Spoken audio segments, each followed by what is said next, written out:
सीताराम जी की सुंदरकांड। शांत, नित्य, परमाणु से परे, मोक्ष रूपी शांति के दायक, ब्रह्मा शिव और शेष जी से निरंतर सेवित, वेदांत से जानने योग्य, सर्वव्यापक, देवताओं में प्रधान, माया से मनुष्य रूपधारी, कृपा निधान, रघुवंश में श्रेष्ठ तथा राजाओं के शिरोमणि राम नामधारी जगदीश्वर को मैं प्रणाम करता हूँ।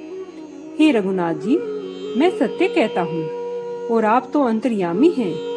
मेरे हृदय में कोई अभिलाषा नहीं है।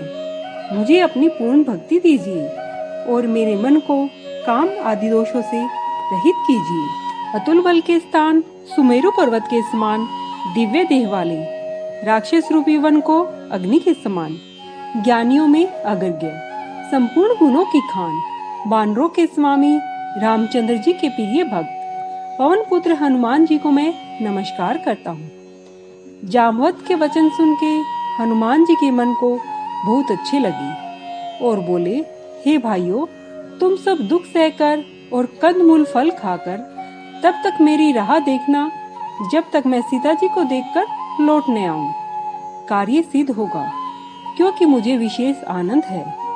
ऐसा कहकर मस्तक नवाकर प्रसन्नता पूर्वक राम जी का हृदय में ध्यान करके हनुमान जी चल पड़े। समुद्र के तट पर एक सुंदर पर्वत था। उस पर खेल ही खेल में कूदकर हनुमान जी चढ़ गए। महाबलवान हनुमान जी बारंबार रामचंद्र जी का स्मरण कर बड़े वेग से उछले। जिस पर्वत पर पांव रखकर हनुमान जी कूदे, वह तुरंत पाताल में चला गया। जैसे रामचंद्र जी का अमोघ बाण छूटता है, वैसे ही हनुमान जी चले। समुद्र ने हनुमान जी को रामचंद्र जी का दूत जानकर मैनाक पर्वत से कहा, तुम इनकी थकावट दूर करने वाले बन जाओ। इंद्र ने जिस दिन हाथ में वज्र लेकर पर्वतों के पंख काट डाले थे, उस दिन पवन देव ने तुम्हारी सहायता की थी, तुम्हें उड़ाकर यहाँ छिपा दिया था। अब उन्हीं के पुत्र लंका को जा रहे हैं, अतः उनकी सहायता करनी चाहिए। सागर के वचन हृदय में मानकर मैनाक पर्वत तुरंत उठे, हनुमान जी को हाथ जोड़कर बारंबार प्रणाम किया और कहा कि आप विश्राम कीजिए। हनुमान जी ने हाथ से छूकर उनको प्रणाम किया और बोले, हे भाई, रामचंद्र जी का कार्य किए बिना मुझे विश्राम कहाँ है। हनुमान जी को जाते हुए देवताओं ने देखा। उनके विशेष बल और बुद्धि को देखने के लिए सुरसा नामक सांपों की माता को भेजा। उसने हनुमान के पास आकर बोली, आज तो देवताओं ने मुझे अच्छा भोजन दिया है। यह सुनकर हनुमान जी हंसकर बोले, राम जी का कार्य करके लौट आऊं और सीता जी की खबर रामचंद्र जी को सुना दूं, तब आकर तुम्हारे मुख में बैठूंगा। हे माता, मैं सच कहता हूँ, मुझे जाने दो। जब किसी भी उपाय से उसे न जाने दिया, तब हनुमान जी ने कहा, मुझे खा क्यों नहीं ले लेती। उसने योजन भर मुंह फैलाया। तब हनुमान जी ने अपना शरीर को दूना बढ़ा दिया।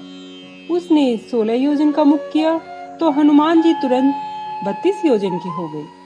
सुरसा ने जितना बदन बढ़ाया, उससे दूना हनुमान जी ने दिखाया। तब सुरसा ने 100 योजन का मुख किया। तब हनुमान जी ने बहुत छोटा सा रूप धारण किया और सुरसा के मुख से घुसकर तुरंत बाहर आ गई और सिर निवाकर विदा मांगी। तब सुरसा बोली, मुझे देवताओं ने जिस कार्य के लिए भेजा था, सो मैंने तुम्हारी बुद्धि और बल का भेद जान लिया है। तुम बड़े बलवान और बुद्धिमान हो, रामचंद्र जी के सब कार्य करोगे। यह आशीर्वाद देकर वह चली गई। तब हनुमान जी प्रसन्न होकर आगे चले। समुद्र में एक राक्षसी रहती थी। वह माया करके आकाश में उड़ते हुए पक्षियों को पकड़ लेती थी।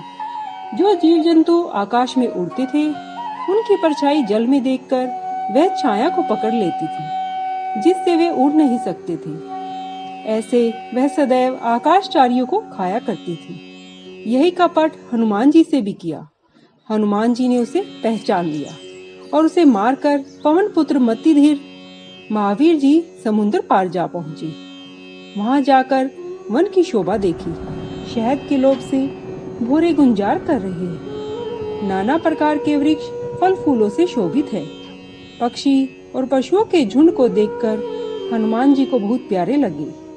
आगे बड़ा भारी पर्वत देखकर हनुमान जी उस पर कूद कर चढ़ गए। हे पार्वती, इसमें हनुमान जी की कुछ बड़ाई नहीं है।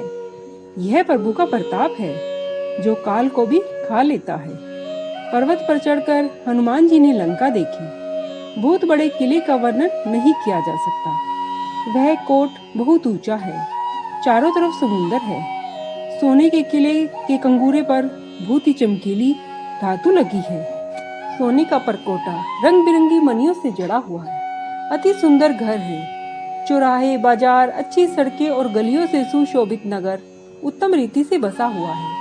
हाथी, घोड़े, खच्चरों के झुंड तथा पैदल और रथों की गिनती कौन कर सकता है। बहुत प्रकार के रूप वाले महाबली राक्षसों की सेना का वर्णन करते नहीं बनता। वन, बाग, बगीचे, फुलवाड़ी, तालाब, कुएं तथा बावड़ी शोभामयान है।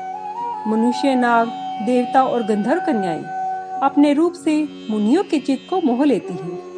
कहीं पर्वत के समान देह वाले महाबलवान मल्ल गरज रहे हैं तथा अनेक अखाड़ों में बहुत भांति से लड़ रहे हैं और एक दूसरे को ललकार रहे हैं। भयानक शरीर वाले योद्धाओं के दल बड़ी सावधानी से नगर के चारों ओर पहरा दे रहे हैं। कहीं राक्षस, भैंसे, मनुष्य, गायें, गधे और बकरों का भक्षण कर रहे हैं।